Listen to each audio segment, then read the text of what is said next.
ಪರಂ ಶಾಂತಿ Kannada YouTube channel ಪರಂ ಶಾಂತಿ ಬೇಹದ್ ಜ್ಞಾನಕ್ಕೆ ಸ್ವಾಗತ. ಮಾತೆಯ ದಿವ್ಯ ಸಂದೇಶ ದಿನಾಂಕ 22 ನವೆಂಬರ್ 2025. ಬ್ರಹ್ಮ ಮಾಜಿಯವರು ಹೀಗೆ ಹೇಳುತ್ತಿದ್ದಾರೆ: ಬೇಹದ್ನ ವಿಶ್ವ ಪರಿವರ್ತಕ, ಬೇಹದ್ನ ಕಲ್ಯಾಣಕಾರಿ, ಭಾರತದ ವಾಯುಮಂಡಲವನ್ನು ಪರಿವರ್ತನೆ ಮಾಡುವ, ಭಾರತವನ್ನು ಲೈಟ್ ಹೌಸ್ ಮಾಡುವಂತಹ ವಿಶ್ವ ಸೇವಾಧಾರಿ, ತಂದೆಯ ಆಜ್ಞೆಯನ್ನು ಪಾಲಿಸುವಂತಹ ಮಕ್ಕಳು, ಮಾಸ್ಟರ್ ಶಿಕ್ಷಕರು ಮತ್ತು ಮಾಸ್ಟರ್ ಜ್ಞಾನದ ಸಾಗರ, ಇಂತಹ ವಿಶೇಷ ಆತ್ಮರಿಗೆ ಬೇಹದ್ನ ಬ್ರಹ್ಮ ಮಾಜಿಯ ನಮಸ್ಕಾರಗಳು. ಶುಭ ಚಿಂತಕರು ಮತ್ತು ಶುಭ ಚಿಂತನೆಯಲ್ಲೇ ಇರುವಂತಹ ಬೇಹದ್ನ ಮಕ್ಕಳು, ಡಬಲ್ ರೂಪದಲ್ಲಿ ಸೇವೆ ಮಾಡುವ ಬಾಪ್ ಅವರ ತಂದೆ ಮತ್ತು ನೀವು, ತಂದೆಯನ್ನು ಫಾಲೋ ಮಾಡುವಂತಹ ಬೇಹದ್ನ ಸೇವಾಧಾರಿ ಮಕ್ಕಳು ನೀವು. ಅವ್ಯಕ್ತ ಫರಿಷ್ಠಾ ರೂಪವನ್ನು ಅನುಭವಕ್ಕೆ ತಂದುಕೊಳ್ಳಿರಿ. ಈಗ ವ್ಯಕ್ತದಲ್ಲಿ ಅವ್ಯಕ್ತದ ಅನುಭೂತಿಯಾಗಬೇಕು. ಅಂದರೆ ಈ ಸ್ಥೂಲ ಶರೀರದಲ್ಲಿ ನಿಮಗೆ ದೇವತಾ ಸ್ವರೂಪ ಫರಿಷ್ಠಾದ ಅನುಭೂತಿ ಆಗಬೇಕು. ನೀವೊಂದು ದಿವ್ಯ ಆತ್ಮ, ದಿವ್ಯ ಬೇಹದ್ನ ಆತ್ಮ ಎಂಬ ಭಾವನೆ ಸದಾ ಇರಬೇಕು.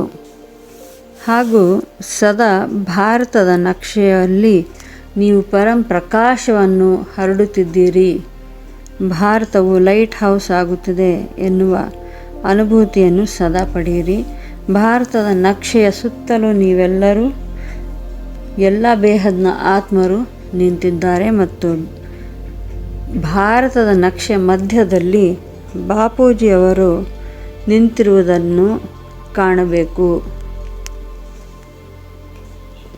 ಬೇಹದ್ನ ಆತ್ಮರು ಬಿಳಿಯ ಬಟ್ಟೆಯನ್ನು ಧರಿಸಿದವರು, ಬಿಳಿಯ ಹಾಲಿನಂತಹ ಬಣ್ಣದ ಪ್ರಕಾಶವನ್ನು ಎಲ್ಲೆಡೆ ಭಾರತದಲ್ಲಿ ಹರಡುತ್ತಿರುವಂತಹ ಅನುಭೂತಿ ಆಗಬೇಕು. ಹೇಗೆ ಅಂಧಕಾರವಿರುವಂತಹ ಸ್ಥಳದಲ್ಲಿ ಯಾರಾದರೂ ಲೈಟನ್ನು ಹಾಕಿದಾಗ ಹೇಗೆ ಕಣ್ಣುಗಳು ತೆರೆದುಕೊಳ್ಳುತ್ತವೋ ಹಾಗೆ ಬೇಹದ್ನ ಮಕ್ಕಳು ಶ್ವೇತ ವಸ್ತ್ರಧಾರಿಗಳು.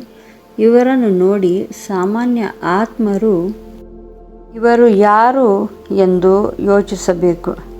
ಅವರಲ್ಲಿ ಆಧ್ಯಾತ್ಮಿಕ ಜಾಗೃತಿ ಉಂಟಾಗಬೇಕು, ಆತ್ಮ ಜಾಗೃತಿ ಆಗಬೇಕು. ಈಗ ನಾವು ಒಂದು ಹೊಸ ಧ್ವಜವನ್ನು ಹಾರಿಸಬೇಕಾಗಿದೆ. ಆ ಧ್ವಜವೇ ನಮ್ಮ ಫರಿಷ್ಠಾ ರೂಪದ, ದೇವತಾ ರೂಪದ ಧ್ವಜವಾಗಬೇಕು. ಇವತ್ತಿನ ಸಂದೇಶದಲ್ಲಿ ಮುಖ್ಯವಾದ ಸಂದೇಶ ಎಂದರೆ ಫರಿಷ್ಠಾ ರೂಪವನ್ನು ಧಾರಣೆ ಮಾಡುವುದು, ವ್ಯಕ್ತದಲ್ಲಿ ಅವ್ಯಕ್ತ ಶರೀರವನ್ನು ಧಾರಣೆ ಮಾಡುವುದು. ನಿಮ್ಮ ಫರಿಷ್ಠಾ ರೂಪದಿಂದ ಎಲ್ಲರಿಗೂ ನಿಮ್ಮ ಪರಿಚಯವಾಗುವುದು. ಇವರು ಯಾರು, ಇವರು ಬೇಹದ್ನ ಮಕ್ಕಳು ಎಂಬ ಪರಿಚಯ ಇಡೀ ಜಗತ್ತಿಗೆ ಆಗಬೇಕಾಗಿದೆ. ಬೇಹದ್ಕೆ ಬೇಹದ್ಕಿ ಪರಂ ಪರಂ ಪರಂ ಪರಂ ಮಹಾಶಾಂತಿ ಹೇ, ಮಹಾಶಾಂತಿ ಹೇ, ಮಹಾಶಾಂತಿ ಹೇ.